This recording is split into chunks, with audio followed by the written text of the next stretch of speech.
Have a nice day. Welcome back to my channel. இது Saturday ஈவினிங்கும் நேற்று evening எடுத்த வீடியோ தான். குட்டி விலாக் தான், கண்டிப்பாக உங்களுக்கு இன்ட்ரெஸ்டிங்காக இருக்கும்னு நம்புகிறேன். சாட்டர்டே ஈவினிங் அக்கா வீடு வந்திருந்தாங்க. அன்றைக்கி மெதுவடை செஞ்சு பொங்கல் தான் செஞ்சுருந்தோம். அதனால் ஃபஸ்ட்டே உளுந்து வந்து நல்லா ஊற போட்டுட்டு கொஞ்சம் வறுக்கலாக இருந்துச்சு. அதெல்லாம் செஞ்சுட்டு வர்றதுக்குள்ளேயும் உளுந்து வந்து நல்லா ஊறிடும்.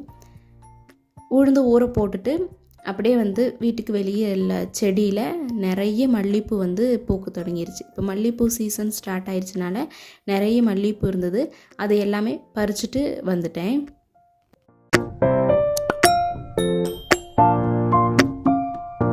செய்கிறதுக்கு முன்னாடி உளுந்து வடைக்கான மாவு அரைச்சி வச்சுட்டோன்னா வடை செய்யும்போது நல்லா மாவு கொஞ்சம் பொங்கி இருக்கும். அப்போ உளுந்து வடை வந்து கொஞ்சம் பெருசு பெருசாக கிடைக்கும்.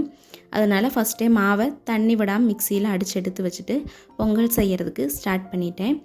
அன்னைக்கு குக்கரில் தான் பொங்கல் செஞ்சுருந்தோம்.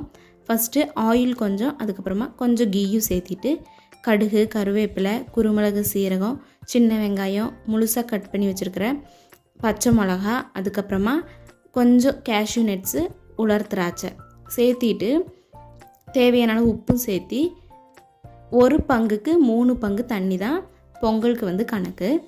அதாவது 1 பங்கு அரிசியும் பாசிப்பயிரும் நம்ம எடுத்தோன்னா 3 பங்கு தண்ணி ஊற்றணும். தண்ணி ஊற்றிட்டு குக்கர்னால் தண்ணியை கொதிக்க வைக்கல. தண்ணி ஊற்றின உடனே அரிசியும் பாசிப்பயிரும் சேர்த்தி மூடி 3 விசில் விட்டோம்னா பொங்கல் வந்து நல்லா குழைவாக ரெடி ஆயிரும். இது மாதிரி ட்ரை பண்ணி பார்த்துட்டு எப்படி இருந்ததுங்கிறத மறக்காமல் கமெண்ட் பண்ணுங்கள். பொங்கல் ரெடியான உடனே எப்படி இருக்குதுன்னு பார்க்கலாம்.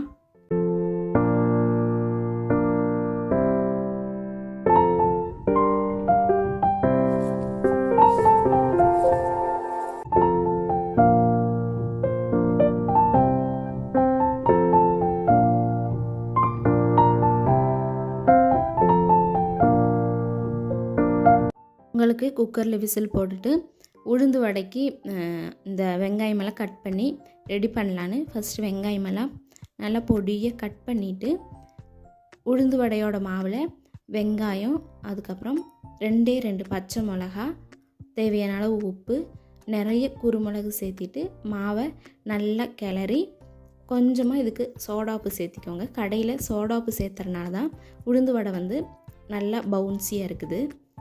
அதுக்குள்ளேயும் மாவு இங்கே ரெடி பண்ணுறதுக்குள்ளேயும் பொங்கலும் நல்லா சூப்பராக ரெடி ஆயிடுச்சு. பொங்கலை இறக்கி வச்சுட்டு உளுந்து வடை வந்து செய்யறதுக்கு ஸ்டார்ட் பண்ணிட்டேன்.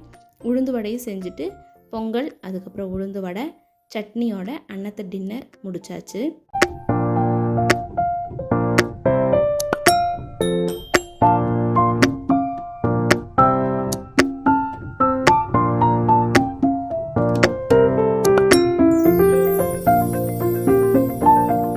இது வந்து நேற்று ஈவினிங் எடுத்த வீடியோ தான். வெயில் வந்து நல்லாவே ஸ்டார்ட் ஆயிடுச்சு. ஹீட்டும் அதிகமாகிட்டே வருது. அதனால் ரெடி பண்ணி வச்சுருந்த அரப்பு பொடியை தண்ணி ஊற்றிட்டு நல்லா குழச்சி வச்சுட்டோன்னா கொஞ்சம் வேலையெல்லாம் செஞ்சுட்டு வர்றதுக்குள்ளேயும் இது நல்லா பதப்பதப்பாயிரும். குழச்சி வச்சுட்டு அதுக்கப்புறமா போய் ட்ரெஸ் எல்லாம் வாஷ் பண்ணி காய போட்டுட்டு வந்து அரப்பு பொடியை நல்லா தண்ணியில் குழச்சி வச்சுருந்ததை ஒரு 15 மினிட்ஸ் அப்படியே அப்ளை பண்ணிவிட்டு ஹேர் வாஷ் பண்ணிட்டு வந்தோம்னா ஹேர் வந்து நல்லாயிருக்கும். ஹீட் வந்து நல்லாவே ரெடியூஸ் ஆகும். வந்து வீட்லேயே ரெடி பண்ணுறதுக்கு டைம் இல்லைனாலும் கடைகளில் பேக்கெட்டில் விற்குது. ட்ரை பண்ணி பார்த்துட்டு எப்படி இருந்ததுன்னு கமெண்ட் பண்ணுங்கள்.